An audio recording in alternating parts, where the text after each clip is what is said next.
बघा, प्लास्टिक पासून तयार झालेलं रेडिएशन आणि शेणापासून तयार झालेलं रेडिएशन शरीराची शक्ती कशी कमी करतं त्याचं एक प्रात्यक्षिक दाखवतो. आता फक्त हात असा ताट कर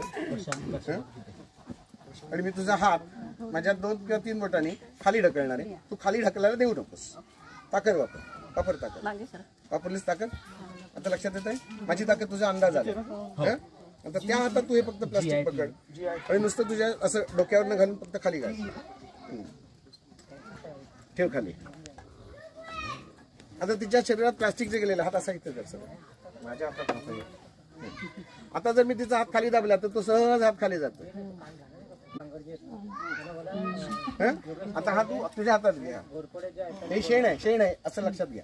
गणपती असं लक्षात घेऊ नका. आता या हातातली ताकद कशी कमी होत नाही ते आपण बघूया. मला परत फोर्स लावायचा. हे बघा, आता ही जी शक्ती आहे मगाच्यापेक्षा तुला फरक लक्षात आला. आता ही शक्ती कशी वाढली तुझी?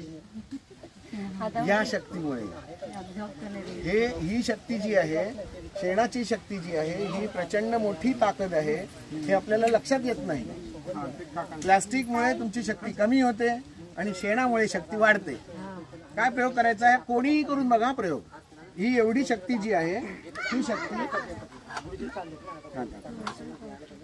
असा जोर लावायचा सहजपणे. हात खाली दाबायला द्यायचं नाही आणि किती जोर लावतो हे फक्त बघून ठेवायचं. हे तुला आणि मला बरोबर कळणार आहे किती मी शक्ती वापरत होतो आणि तू शक्तीचा खाली गेलं. प्लास्टिक हे आपल्या शरीरात निगेटिव्ह एनर्जी तयार करतं. त्याचा मी प्रयोग दाखवला. आणि गाईचं शेण जेव्हा आता साधा तुकडा गौरी जरी हातात घेतली, तुळशीचं पान जरी हातात घेतलं, तरी हाताची ताकद प्रचंड असते. म्हणजे हिचे डोळे बंद करून जरी मी काही वस्तू दिल्या तिच्या हातामध्ये, त्याच्यात गाईच्या शेणाची वस्तू जर दिली तर तिच्या हाताची पॉवर लगेच वाढते. आता ही एनर्जी जी आहे ही एनर्जी आपल्याला गाईपासून मिळत असते. ही बैलापासून पण मिळते, गोवंशापासून मिळते, म्हशीपासून रेड्यापासून नाही मिळत.